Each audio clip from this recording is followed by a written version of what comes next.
Hello, everyone. Welcome to Off the Charts special episode. Once again, we're Wednesday, so we're doing another one of Dan's album analysis and rating.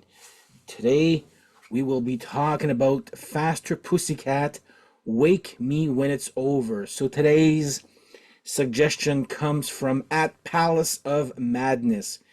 He suggested that I do one of the Faster Pussycats, so I decided to go for the second one, which I did not know as well as the first. But before we start off, if you like this type of content, please like and subscribe. Tell your friends.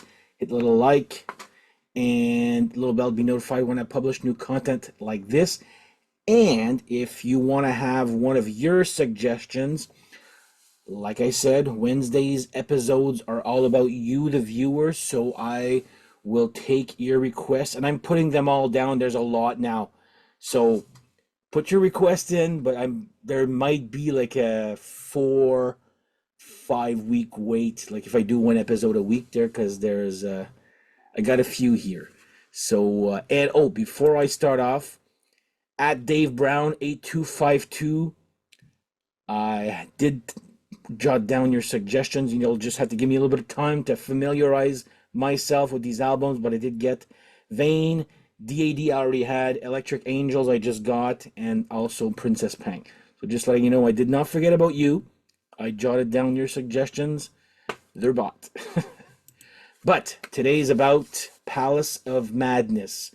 So he suggested one of his favorite bands at the time, which was Faster Pussycat. Now, let's start off with the shameful comment. I used to not like this band.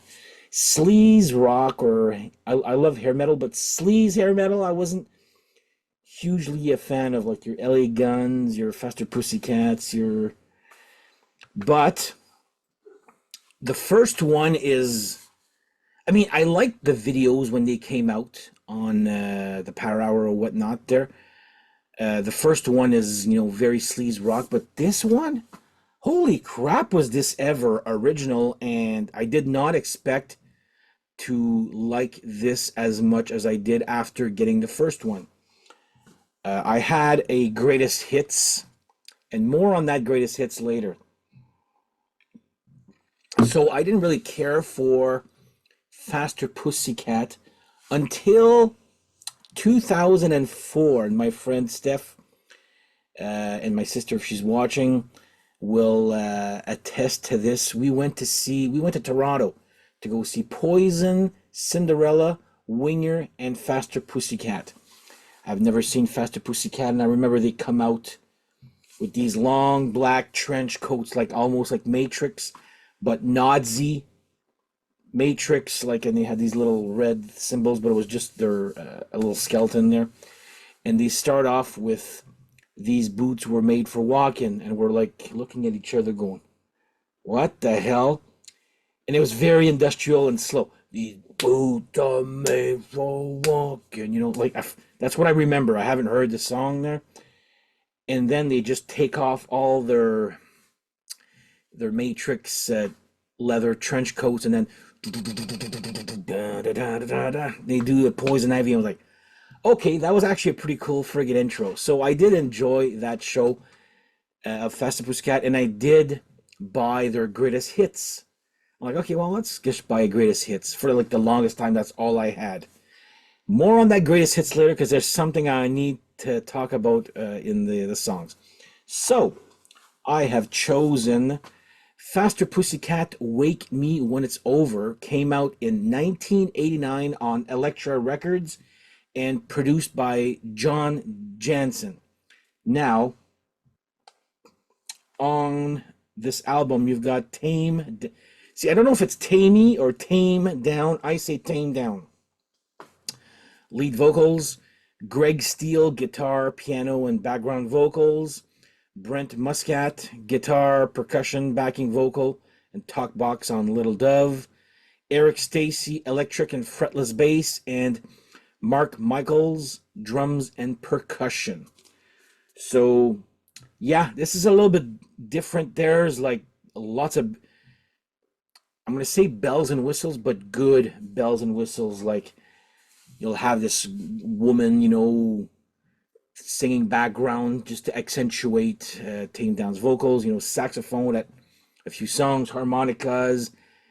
But I was actually very surprised at how original and good this album is compared to how much I did not care for them in the late 80s, 90s. I was just like, there was something about them, but whatever. I also did go see them live, maybe in 2000, let's say 2012,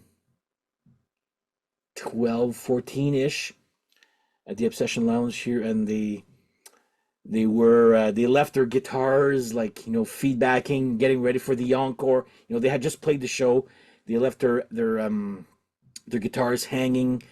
You can hear the feedback, and then we're all waiting, and we're all waiting, and we're all waiting. Then the club owner comes back from their van, and he's like, "They're not coming back."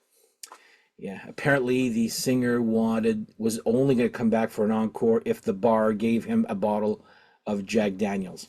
How true that story is, whatever. But this was back in the era where the bass player went viral for being so drunk on stage that he tripped on the stage and fell headfirst into the bass drum. It's on YouTube somewhere. Check it out.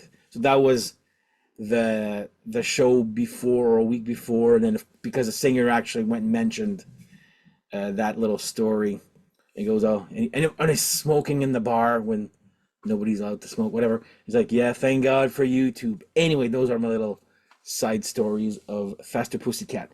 Now let's go with the ranking and analysis of the album. So first song, we have Where There's a Whip, There's a Way. Tell me that title back then, I would have been like, whatever. Man, is that song ever effing good? I mean, the first couple of notes, you'd be like, is this Guar's Sick of You? You listen to that song and you're like, wait a minute, but it doesn't, it then turns into a song by itself there. Its own song, I should say there. And they also end up with those fake endings. I did like this song here a lot. So I'm going to give this one a 9 out of 10. That's a great, easily the most original, well, one of the most original songs I've heard from Faster Pussycat. Second song is Little Dove, which I find is good. Not gonna. It's good. Let me just. It's not bad. It's good. I'm gonna give that one a 7 out of 10. Now, Poison Ivy. That was a single or a video for that. I'm gonna give that one a 9 out of 10. Did not care for it as much at the time. But yeah, it's. I don't know what it is about this album. Like the first one is good, but this one is just like originality, I guess, as original as glam metal or glam rock, gets there, obviously there. But I was actually very pleasantly surprised, and we're in 2024. Like, I got this, a few months ago? I've had it a little bit longer than that there. Anyway, whatever. It's for sure 6 months I've had this, at least. So there you go. Faster Pussycat, Wake Me When It's Over. Sorry, Poison Ivy, 9 out of 10. Then comes, if you ask me, probably the best power ballad hair metal has ever came out with, and it's actually from Faster Pussycat. First of all, 10 out of 10 for sure for House of Pain. It's that effing good. The video was great too. That helped a lot. It tells a story. It was a little bit different than your typical power ballad there, but yeah, it's bravo for coming up with a great power ballad. I'm not usually that huge on power ballads, but this one is actually worth the price of admission. So House of Pain, great video and great song. I'm giving that one a 10 out of 10. And last song on side one, Gonna Walk. Yeah, it's okay there. I'm giving that one a 6 out of 10. These songs that I'm putting like 7 or 6 out of 10, they flow good with the album. I just alone they're good, like so yeah, gonna walk 6 out of 10 for me. Next, we have side two, but before, there we go. Pulling Weeds. So it starts off again decent. Pulling Weeds for me is a 6 out of 10. Again, there's not a bad song. Well, there's not a bad song on this album. But again, as a whole album, I love listening to it as a whole there. But yeah, Pulling Weeds, I'm giving that one a 6 out of 10. Now, Slip of the Tongue. First of all, I'm giving it an 8 out of 10. I friggin' love that song, okay? But remember that greatest hits I got. So this is where I don't understand. I've never, or have you guys ever? Well, I've heard here and there where record companies will censor a song on a CD. So um, it's a slip of the tongue. I'm in deep shit. Okay, he says that in the, but on my, so that's what he says on the album here. On the slip of the tongue, I'm in deep shit. Blah, blah, blah, blah. But on my CD greatest hits that I bought in Toronto at the time, it's a slip of the tongue, I'm in deep shit. And it's like the word shit is said upside down. And I was like, what the hell is this? So anybody out there have that? It was them on the cover. There was it was their name was written in pink. And I believe the cover, their picture was blue. Good greatest hits. Like that's what got me into liking them a little bit more there. But anyway, Slip of the Tongue, 8 out of 10. When I got this was the first time I ever heard Slip of the Tongue uncensored.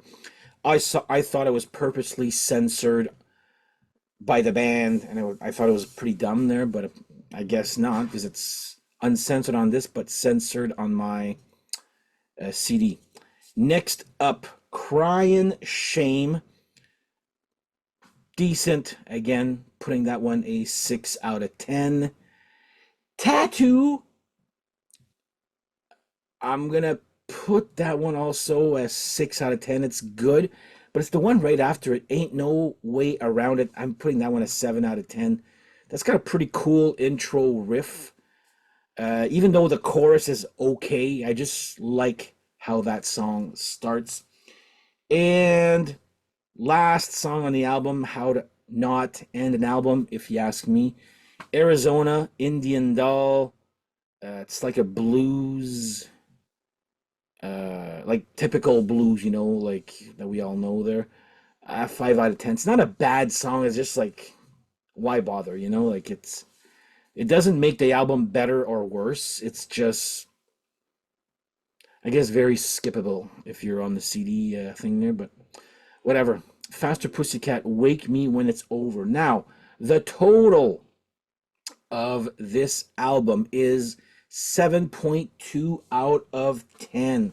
So there you go. Palace of Madness.